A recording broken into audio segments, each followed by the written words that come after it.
Class, I hope you all are fine. हम लोगों ने अभी तक लेवल्स ऑफ ऑर्गेनाइजेशन कर लिए हैं चैप्टर 1 के। आज से हम लोग सेलुलर ऑर्गेनाइजेशन स्टार्ट करेंगे। ये जो लेक्चर है ये मैंने पेज नंबर 10 से 13 तक जो आपकी टेक्स्ट बुक्स का है उससे बनाया है, ठीक है।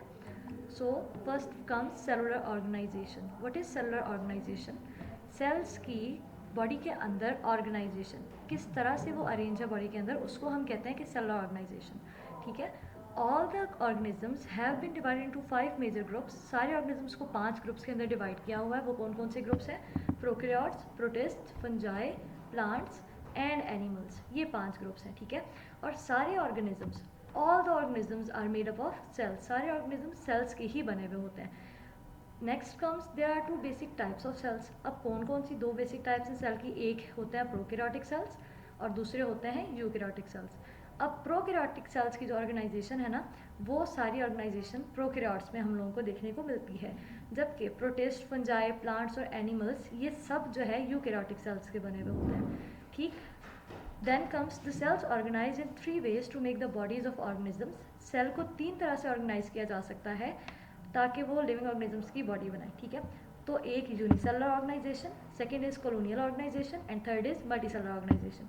अब वो वाली ऑर्गेनाइजेशन जो यूनिसेलुलर होगी उसको हम कहेंगे कि ये वाले ऑर्गेनिजम्स यूनिसेलुलर ऑर्गेनिजम्स हैं। जिन ऑर्गेनिजम्स के अंदर कॉलोनियल ऑर्गेनाइजेशंस होंगी उनको हम कहेंगे कि ये कॉलोनियल ऑर्गेनिजम्स हैं, और वो वाले सेल्स जिनमें मल्टीसेलुलर ऑर्गेनाइजेशन होगी उनको हम कहेंगे कि ये मल्टीसेलुलर ऑर्गेनिजम्स हैं।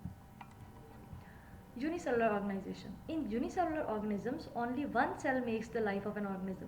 यूनिसेलुलर ऑर्गेनिज्म के अंदर uni means one, cell cellular cell से रिलेटेड है, ठीक है। यूनिसेलुलर का मतलब है एक सेल से बने हुए ऑर्गेनिजम्स। इनके अंदर सिर्फ एक सेल होता है जो ऑर्गेनिजम्स की लाइफ बना रहा होता है, जिसकी एग्जांपल में अमीबा और पैरामीशियम आ जाते हैं। Here you can see the picture of amoeba, this is only one cell, okay. Then comes colonial organization.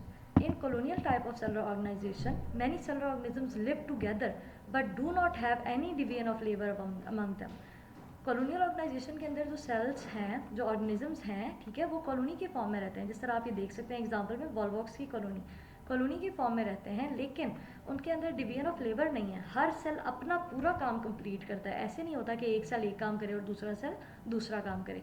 Her cell अपना पूरा काम कंप्लीट करता है। इसको हम कह रहे हैं कि they don't have any division of labour among them. Then comes multicellular organization. Multicellular organization के अंदर सेल्स इस तरह से ऑर्गेनाइज हुए होते हैं जिस तरह ऑर्गेनाइज होके वो टिश्यूज़ बनाते हैं, फिर टिश्यूज़ ऑर्गेनाइज होके ऑर्गन्स बनाते हैं एंड देन ऑर्गन सिस्टम्स बनाते हैं, ठीक है।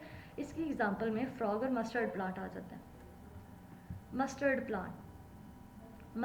प्लांट जो है उसको साइंटिफिकली हम कहेंगे ब्रासिका कैम्पेस्ट्रिस। इसको सोन किया जाता है विंटर में और at the end of winter वो सीड प्रोड्यूस करता है। यहाँ पे आप पिक्चर देख सकते हैं, this is the picture of mustard plant. The plant body is used as vegetable and its seeds are used for extracting oil. इसको हम लोग वेजिटेबल के तौर पे खाते भी हैं और इसके जो बीज है ना वो ऑयल निकालने के भी काम आते हैं। इनके सीड से ऑयल भी बनता है। The organs of the body can be divided into 2 groups on the basis of their function. अब मस्टर्ड प्लांट के बॉडी ऑर्गन्स को 2 ग्रुप्स में डिवाइड कर देते हैं उनके फंक्शन की बेसिस पे। Root, stem, branches and leaves are vegetative organs which do not take part in sexual reproduction of plant. अब ये जो 4 जो ऑर्गन्स है ना, रूट, स्टेम, ब्रांचेस और लीव्स, ये वेजिटेटिव ऑर्गन्स हैं जो कि सेक्सुअल रिप्रोडक्शन के अंदर पार्ट प्ले नहीं करते। जबकि जो फ्लावर्स हैं वो रिप्रोडक्टिव पार्ट्स हैं प्लांट के। क्यों? क्योंकि वो सेक्सुअल रिप्रोडक्शन में इन्वॉल्व होते हैं और वो क्या प्रोड्यूस करते हैं? फ्रूट्स और सीड्स प्रोड्यूस करते हैं। Then comes the frog.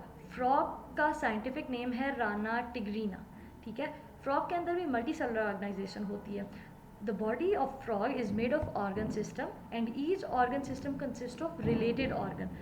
Body जो फ्रॉग की है वो भी ऑर्गन सिस्टम्स की बनी हुई होती है और हर ऑर्गन सिस्टम के अंदर रिलेटेड ऑर्गन्स ही प्रेजेंट होते हैं। जाहिर है अब डाइजेस्टिव सिस्टम के अंदर सारे डाइजेस्टिव ऑर्गन्स इंक्लूड होंगे ना, किडनी तो इंक्लूड नहीं होगी। All the organs are made of specific tissues. वही वाली लेवल्स ऑफ ऑर्गेनाइजेशन वाली बात होगी कि सारे ऑर्गन्स किससे मिलके बने हुए होते हैं? स्पेसिफिक टिश्यूज से मिलके बने हुए होते हैं। For example epithelial tissue, muscular tissue, nervous tissue etcetera. Then some organs and organ system of frog have been described in the practical activity. अभी तो 9th में प्रैक्टिकल नहीं है, जब आप लोग करेंगे तो तब आप लोगों को ये बात समझ में आ जाएगी। ओके स्टूडेंट्स, थैंक यू, अल्लाह हाफिज़।